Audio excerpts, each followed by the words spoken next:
Hey, what's up? So today I have a nice little Minerva creation. I call it that because four of us hopped in a test world one day and came up with this in a few minutes. And this is our automatic wool farm. So this is almost the exact design that we use on our server, and I'll explain the differences in just a moment. And I figured I'd do a video slash tutorial on it because I think that this is a pretty solid design. It's not the fastest, it's probably not the best, but what we wanted to keep it limited to was, it's just simple, it's very lag friendly. You can see that there are over 300 sheep and I'm still at over 40 FPS because it's a pretty easy to run farm. And that's mostly because of these doors. It keeps the sheep from moving as much and they don't bump each other, and it's really easy on the computer.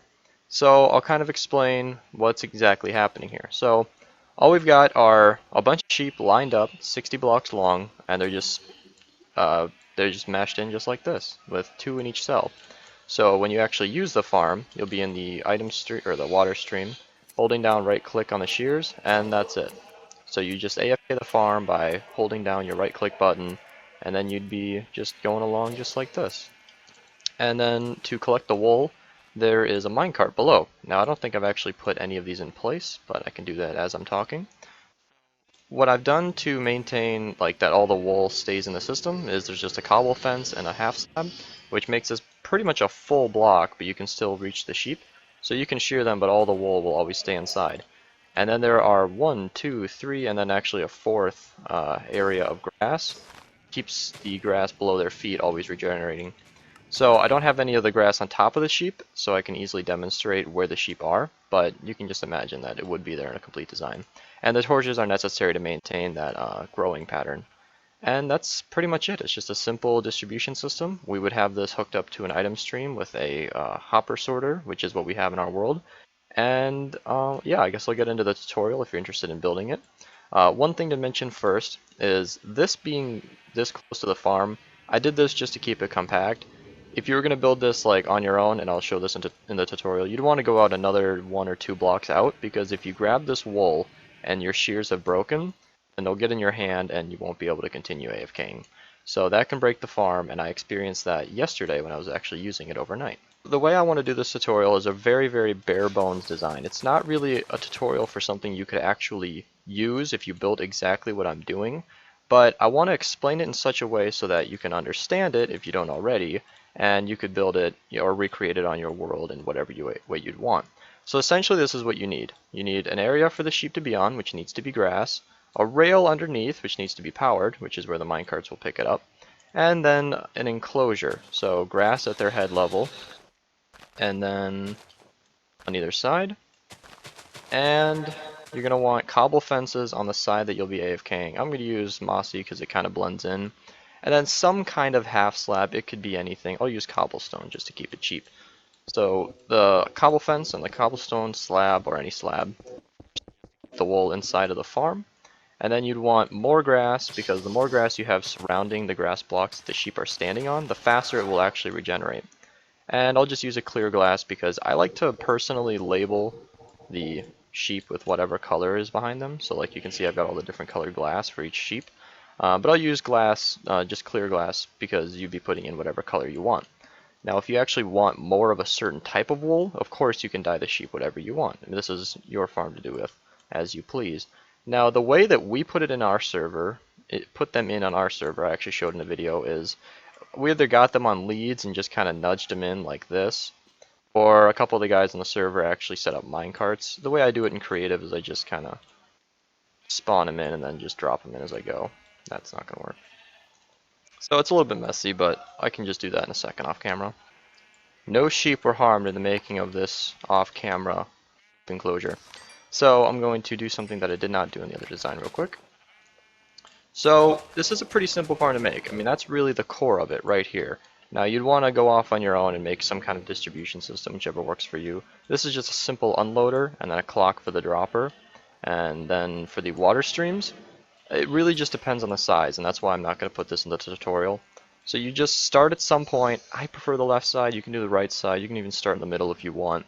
And then you just need this simple repeating pattern. So if you have a pressure plate or something to block the water, and then the sign so it doesn't go back, it'll just keep you going in a straight line and you won't ever swim up or anything. And then you just got to loop it around the same way. This trapdoor is, I believe, necessary. It was in a different design, it might not be in this one, but I'd place it just as a recommendation, because the trapdoor will keep you the perfect length from this area so that you don't pick up any of the wool yourself. Again, that's only a concern if your shears run out. Typically you'd have your inventory full just as a safety barrier. Another thing to mention, like I said, the water stream should come out 1, 2, maybe 3 blocks if you want to be really safe so you don't clip this edge, because that, again, will mess up your AFK experience. One last thing to note is that when you finally get to the end, like I've just set up here as a loose end, what we have on our world, and I'll actually cut there in just a second, is we have this little stair-stepping system here, so it just pushes you up the stairs and then brings you along right over the farm, and then it drops you right back in the beginning where you just kind of fall in, holding right click, and then you start shearing the sheep. So yeah, 2 more things to add. If you're going to use this farm, do not use Depth Strider. You can see it will slow you down significantly. So as soon as I take it off, you speed up. So if you're going to AFK, just take those off or else the farm will run slower than it should. Well, I guess 3 things. Just one more thing I should show. This was from one night of AFK. I got about 45 stacks of every single wool color or more, and it was pretty nice. I don't actually intend on using this farm anymore because this is already way more wool than we could ever want. Maybe for white, I'll just dye a bunch of different sheep, different colors, but really this is plenty. Now I'm going to cut back to the creative world and show you the last thing you need to have. Alright, and finally, if you're going to have set up as big as this one, you are going to need shear dispensers. So I can set up a different area right over here as I'm talking.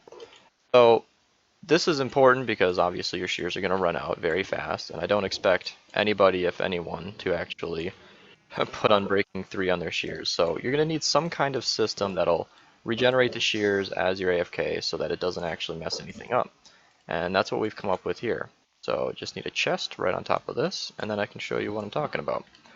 Oh, this is a very simple little shear dispenser. So this will trigger both droppers, and then you just have shears inside of the dropper and then shears inside of the chest. Alright, now we got our shears in the chest. So I'm going to demonstrate exactly what happens. So when there is a shear in this dropper, it'll actually lock this hopper so it doesn't take from the chest. You can see if I have nothing in my inventory so I can pick up shears, this will actually go down. But if I fill up my inventory, and then I were to hop into survival mode, actually let me block this off real quick so we don't waste any shears. I hope that doesn't go over. But if we go in survival, you can see it'll get picked up by the hoppers. Now this is actually a nice little system. So this will stay locked and it won't pick up any shears as long as you're going over it. So it gives you plenty of time to actually pick up the shears if you're going to be floating through here in a stream. And you can see that this isn't going down at all unless it gets out. Let me just demonstrate that again. So yeah, this doesn't get used at all unless of course you mess up. But yeah, so that's just a really nice way to store up a backlog of shears if you're going to AFK this for a very long time. I hope that this was intuitive enough and it wasn't too long. The goal of this video was to provide you with enough information to recreate this farm with any size and shape that you'd want. For example, I had this in a weaving pattern. You really could just have this a straight line of, 5,000 blocks long, if that's what you want. I wouldn't recommend that for various reasons, but, if that's what you want to do, you can. I hope that covers everything, and if you enjoyed, leave a like. If you didn't, leave a dislike. If your feelings are more complicated than that, leave a comment. And that's it for me. Thanks for watching.